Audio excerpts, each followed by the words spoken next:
There's something wrong here with the justice system and people are lying to you. Here's another thing, by the way, that the J6 committee specifically lied about regarding Josh Hawley. Take a listen.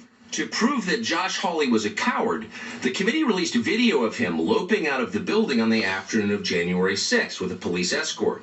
The tape became a staple on social media.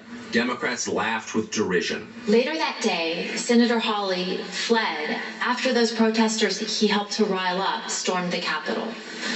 See for yourself.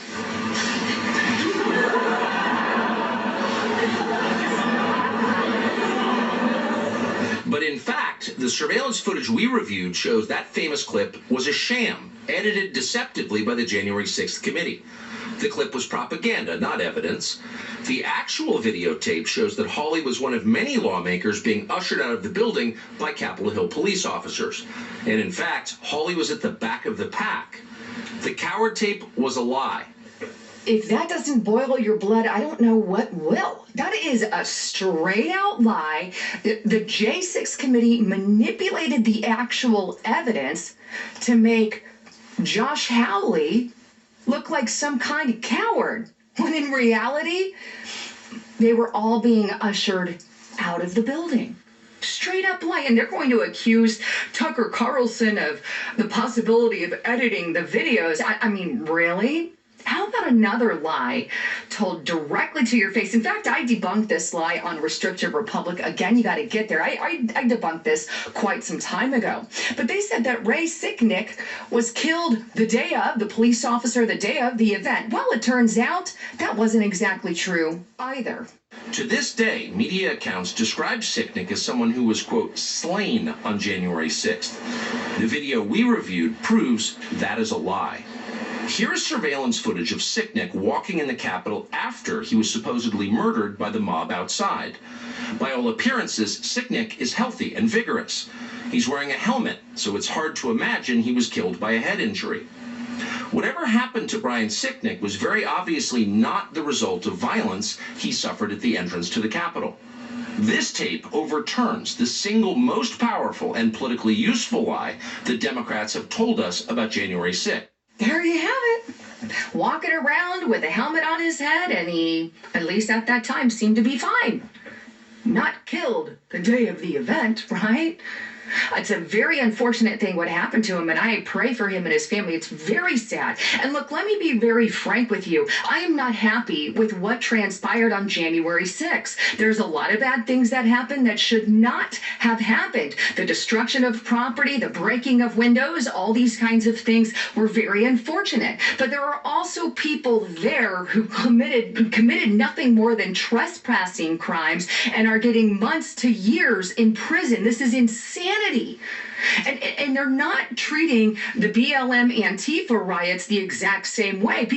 They have burned down buildings and like attacked Supreme Courts, vandalized all kinds of stuff, and they get a slap on the hand and let in and out. In fact, bailed out on many occasions.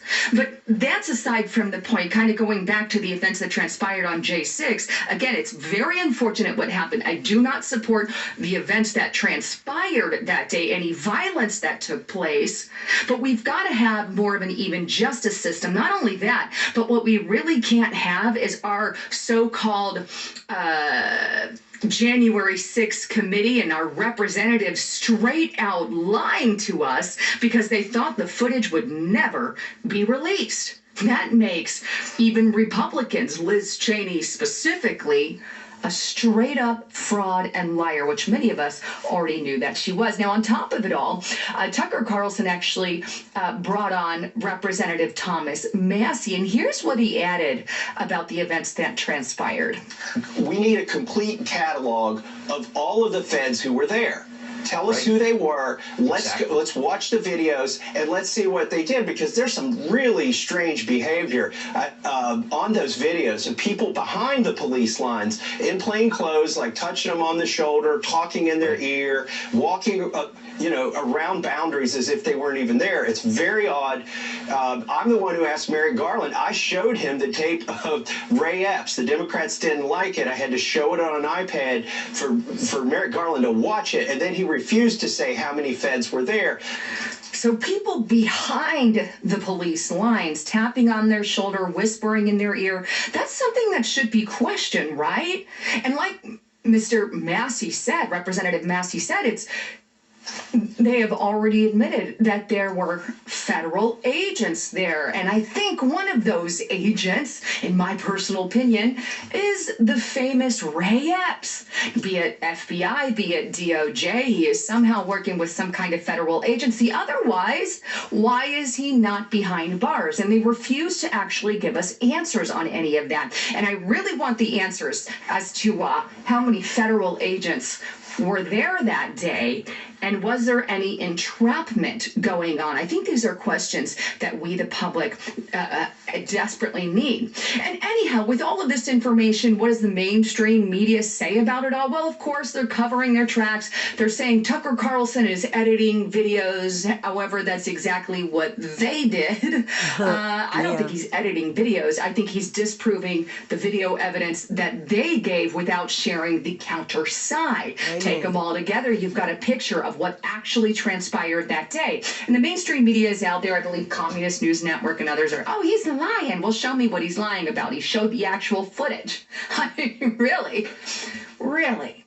And they're trying to claim some kind of security brief or something of that nature, but yet they've already released certain portions of these videos. Makes no sense to me at all, unless you're trying to cover up something or some kind of thing and trying to make something out that it absolutely wasn't.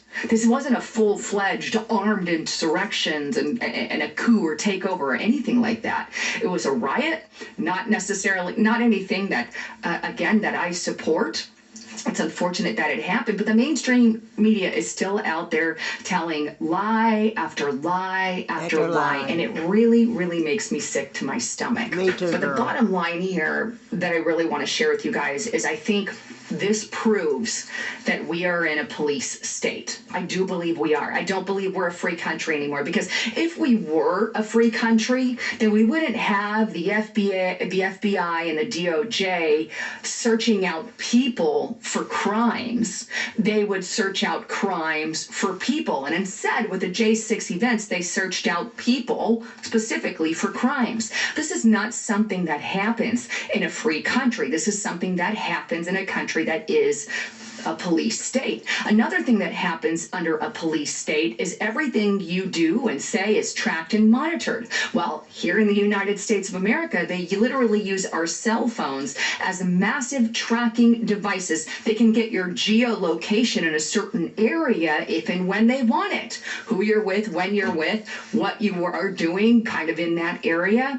These are all signs of a police state, and I think we need to start opening our eyes to that. With that, please don't forget to check out my